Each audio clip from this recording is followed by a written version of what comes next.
కళ్యాణ్ గారు, చివరిగా మీరు చాలా సంవత్సరాల నుంచి ఇండస్ట్రీలో ఉన్నారు. ఒకటి కళ్యాణ్ గారు, నాకు మీరు చెప్పేదాంతో కూడా నాకు కూడా తెలుసు. నాకు నాకు ఇండస్ట్రీ వ్యక్తిగా నాకు కూడా తెలుసు.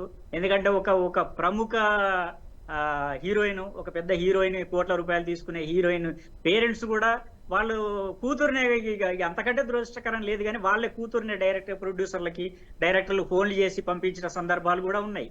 ఇక్కడ అవి కూడా ఉంటాయండి. అవన్నీ కూడా dark side of the industry. That is అవి తవ్వితే అట్లాంటి విషయాలు వస్తాయి. నేను వాళ్ళ గురించి కాదండి. వాళ్ళకే వాళ్ళు వెళ్తున్నప్పుడు వాళ్ళకి ఏ కమిటీ ఎందుకు? అక్కడ కమిటీ అవసరం కూడా లేదు అక్కడ. ఎందుకంటే మ్యూచువల్ ఉన్నప్పుడు కమిటీలు కన్నా కూడా ఏం చేస్తారంటే, ఈ మధ్య ఎలా అయిపోయిందంటే, ఒక పెద్ద డైరెక్టర్ గారు కానీ పొరపాటుని ఏమైనా చాటింగ్ చేశాడంటే ఆ చాటింగ్ స్క్రీన్ షాట్లు పెట్టుకొని తర్వాత అవసరాన్ని బట్టి వాళ్ళ బ్లాక్ మెయిల్ చేసే పద్ధతులు కూడా పెరిగిపోయాయి. సో వాళ్ళ వీడియోలు, వాళ్ళ బ్లాక్ మెయిల్, అందువల్ల ఎవ్వరు తొందరపడట్లేదు సార్, జాగ్రత్తగానే ఉంటున్నారు. అయితే నిజంగా జరుగుతున్నాయి. చాలా మంది అమ్మాయిలు, అమాయకంగా కనిపిస్తున్న అమ్మాయిలు, పాపం అమాయకంగా ఉందిలే, ఏదో పల్లెటూరు అమ్మాయిలో ఉందని వాడేసుకుందాం అనుకున్న వాళ్ళకు కూడా వాళ్ళకున్న తెలివితేటలు ఇంకెవరికి ఉండవు. కాబట్టి వాళ్ళు చేస్తున్న పనులకి వీళ్ళందరూ భయపడి కూడా, ఎందుకు బాబు ఈ సొసైటీలో మన పరువును, మనం గుట్టుగా ఉన్న వాళ్ళకి ఎందుకు ఈ క్షణికావేశం ఎందుకని చాలా మంది వెనక వెళ్ళిపోయిన వాళ్ళు కూడా ఉన్నారు. కాబట్టి ఇంతకు ముందు కన్నా తగ్గిపోయాను, అందుకే నేను చెప్పాను. కళ్యాణ్ గారు, చివరిగా చాలా సంవత్సరాల నుంచి మీరు కూడా ఇండస్ట్రీలో ఉన్నారు, చాలా సినిమాల్లో నటించారు, చూస్తున్నారు. కాబట్టి compare to other film industry like Tamil Nadu కానీ, కన్నడ కానీ, లేకపోతే బాలీవుడ్ కానీ, ఈ ఇండస్ట్రీస్తో కంపేర్ చేసుకున్నప్పుడు మన ఇండస్ట్రీ టాలీవుడ్ అనేది కొంచెం బెటర్గానే ఉందా, లేకపోతే ఎక్కడైనా ఒకటే అంటారా? లేదండి, బెటర్, చాలా బెటర్. టాలీవుడ్ లో అన్ని విధాలుగా బెటర్.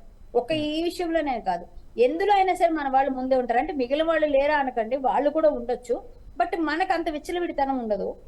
కొన్ని విషయాల్లో కొన్ని ఉంటాయి, మనకు కొంచెం కట్టుబాట్లు ఉన్నాయి. నిజంగా ఇండస్ట్రీ, తెలుగు ఇండస్ట్రీ వాళ్ళని మనం నిజంగా వాళ్ళకి గ్రేట్ అనే చెప్పొచ్చు. మనం వేరే ఇండస్ట్రీ వాళ్ళు కూడా మనల్ని పొగుడుతారు, అది నిజమండి. మన తెలుగు ఇండస్ట్రీ చాలా బెటర్ గానే ఉంది. ఇప్పుడు కేరళ విషయం తీసుకోండి, లేకపోతే బాలీవుడ్కి వెళ్ళండి, చాలా అక్కడికన్నా చాలా బెటర్. ఇక్కడ చాలా బెటర్. మనం చాలా హ్యాపీగా ఉన్నాం మేమంతా, అన్ని విధాలుగా. ఎంత వెంటనే రెస్పాండ్ అవుతారు, ఎవరో ఒకళ్ళు ఏదో విధంగా సహాయం చేస్తారు, ఏ విషయంలో అయినా. చాలా అంటే ఒక హుదూద్ వచ్చినా, ఎవరికైనా సహాయం చేయాలన్నా, ఒక అమ్మాయిలకి ఇలా అన్యాయం జరుగుతుందంటే ఒక హీరో రెస్పాండ్ అవ్వాలి. నేను అనేది ఎక్స్‌ప్లాయిటేషన్ విషయంలో, మహిళల పైన వేధింపుల విషయంలో మనం బెటర్ గానే ఉన్నామా మిగతా ఇండస్ట్రీ? అన్ని ఆస్పెక్ట్స్ లో చెప్తున్నాను నేను. మనకి ఇక్కడ ఈ ఎక్స్‌ప్లాయిటేషన్ దీనిలో కూడా మనమేమి సూపర్ ఫాస్ట్ గా మనమే ముందున్నాం అనేది మనమేమి వేసుకోవచ్చు స్టిక్కర్. ఖచ్చితంగా వాళ్ళందరికన్నా చాలా అసలు మినిమైజ్ అయిపోయిందనే చెప్తాను నేను. ఇక్కడైతే తెలుగు ఇండస్ట్రీ చాలా బెస్ట్ అండి. ఒక విధంగా మంచి వాళ్ళు, తెలుగు వాళ్ళు అంత వరస్ట్ గా ఎవరు లేరు. ఓకే.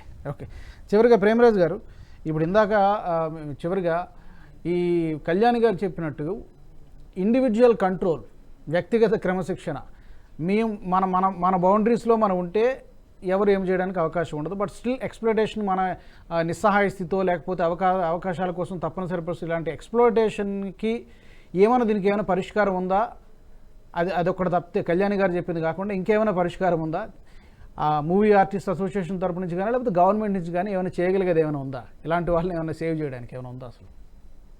అయితే కళ్యాణ్ గారు అన్నది ఒకటి నిజం అండి. కంపారిటివ్లీ ఇది తెలుగు ఇండస్ట్రీ బెటర్ అండి. అయితే ఇక్కడ అట్లాంటి వివాదాలు కానీ అట్లాంటివి కొంచెం తక్కువ ఇక్కడ మన దగ్గర. అయితే కొంత పర్సంటేజ్ అనేది ఎప్పుడు ఉంటది. అయితే అవకాశాల కోసం వెళ్ళే వాళ్ళు వెళ్తానే ఉంటారు. వాళ్ళతో ఎవరికి వాళ్ళకే ప్రాబ్లం లేనప్పుడు దాని గురించి మాట్లాడాల్సిన అవసరం ఉండదు. అయితే ఎవరన్నా అమాయకంగా మోసపోయే వాళ్ళు, లేదంటే ఎవరన్నా ఎక్స్‌ప్లాయిటేషన్ గురయ్యే వాళ్ళ కోసం అయితే ఏదో ఒక కమిటీ ఉండి అవి పట్టించుకుంటే కొంచెం వెల్ అండ్ గుడ్ అండి. అందులో పెద్ద వాళ్ళు ఉంటే దానికి ఏమన్నా ఇక్కడికి వెళ్తే అట్లీస్ట్ మనకి ఏదైనా మన కన్సర్న్ చెప్పుకోవడానికి ఉంటుంది అనేటువంటి వ్యవస్థ ఉంటే ఆల్రెడీ ఉందని చెప్తున్నారు కళ్యాణ్ గారు. అలాంటి కనీసం ఎట్లా అంటే అట్లా చేసే వాళ్ళకి ఏంటంటే చిన్న క్రాస్ చెక్ చేసినట్టు ఉంటది. వాళ్ళకు ఎవరన్నా అట్లాంటి వాటికి గురైనా కానీ చెప్పుకోవడానికి ఒక వేదిక ఉంటుంది. అది ఉంటే బెటర్ గానే ఉంటుందండి. హైకోర్టు సూచన మేరకు కొన్ని గైడ్ లైన్స్ ప్రకారం ఏదన్నా ఒకటి ఛాంబర్ లో కానీ, FDC ఆధ్వర్యంలో ఛాంబర్ లో కానీ, లేదా మాలో కానీ ఏదన్నా ఒకటి ఉంటే బాగుంటుంది నా ఉద్దేశం. చివరిగా ఏమైనా చెప్తారా కళ్యాణ్ గారు? నేనైతే ఒకటే చెప్తానండి, ఇండస్ట్రీ చాలా మంచి ఇండస్ట్రీ. ఇండస్ట్రీ వల్ల మీరు చెడిపోతారనో, ఇంతకు ముందులాగా మా పిల్లని పంపించినాను తల్లిదండ్రులు కూడా అనట్లేదు. ఎందుకంటే ఇండస్ట్రీ గురించి అర్థమైంది అందరికి. సో వాళ్ళ తాలూకా వ్యక్తిగతంగా వాళ్ళు కానీ ఎటువంటివి లేకుండా ఉంటే మాత్రం నిజంగా మీ టాలెంట్ ఉంటే ఖచ్చితంగా నిరూపించుకోగలిగిన ఇండస్ట్రీ టాలీవుడ్ ఇండస్ట్రీ. ఖచ్చితంగా మీరు వచ్చేటప్పుడు మీ సెల్ఫ్ కంట్రోల్ చేసుకుంటూ, మనం పాడైపోయి ఖచ్చితంగా తాగితేనే వేషాలు వస్తాయేమో, ఊగితేనే వేషాలు వస్తాయేమో, ఇలా వంగితేనే వేషాలు వస్తాయేమో అని అనుకోకపోతే ఖచ్చితంగా అమ్మాయిలు అబ్బాయిలు మంచి ఛాన్స్ తీసుకోగలుగుతారు.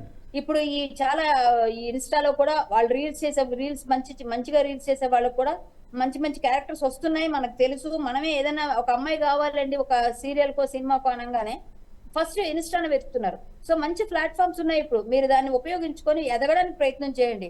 ఎవరో ఏదో పాడైపోయినంత మాత్రం మనం పాడైపోవాలని లేదు ఏ విధంగా. మన ప్రయత్నం మనం చేయాలి. మన లక్ ఉంటే ఆవగింజంత అవకాశం కూడా ఉంటే అదృష్టం కూడా ఉంటే ఖచ్చితంగా మీరు అందరం ఎక్కొచ్చు. ఇండస్ట్రీ ఎప్పుడు అందరికీ వెల్కమ్ చెప్తుంది. దాన్ని అనవసరంగా బ్లేమ్ చేసే విధంగా మీరు తయారవ్వకండి, తయారయ్యి ఇండస్ట్రీకి చెడ్డ పేరు తేకండి. ఇది ఒకటే చెప్పగలను. థ్యాంక్ యూ కళ్యాణి గారు, అలాగే ప్రేమరాజు గారు చర్చలో పాల్గొన్నందుకు. ఇలాంటి వాటిని అరికట్టడానికి మీ వంతు ప్రయత్నం మీరు కూడా చేస్తారని మేము ఆశిస్తున్నాం. ధన్యవాదాలు చర్చలో పాల్గొన్నందుకు.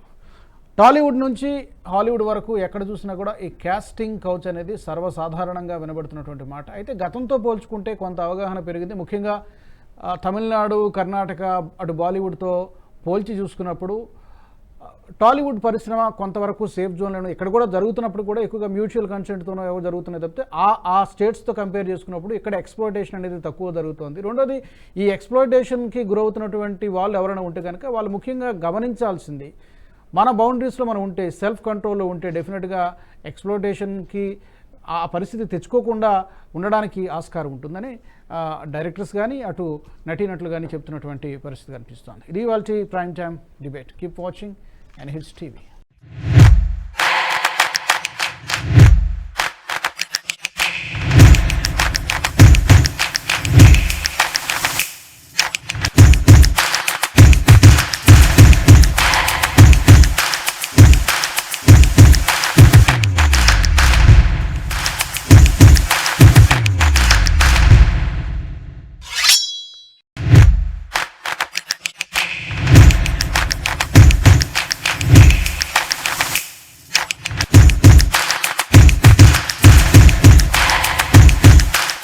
ఈ వీడియో మీకు నచ్చినట్టయితే లైక్ చేయండి, 10 మందికి షేర్ చేయండి. అలాగే కామెంట్ల రూపంలో మీ అభిప్రాయాలను మాతో పంచుకోండి. Nationalist hub group of channels ను సబ్స్క్రైబ్ చేసుకుని తెలుగునాట జాతీయవాద జర్నలిజాన్ని ప్రోత్సహించండి. ఈ వీడియో కింద ఉన్న బెల్ ఐకాన్ పై క్లిక్ చేయడం మర్చిపోవద్దు.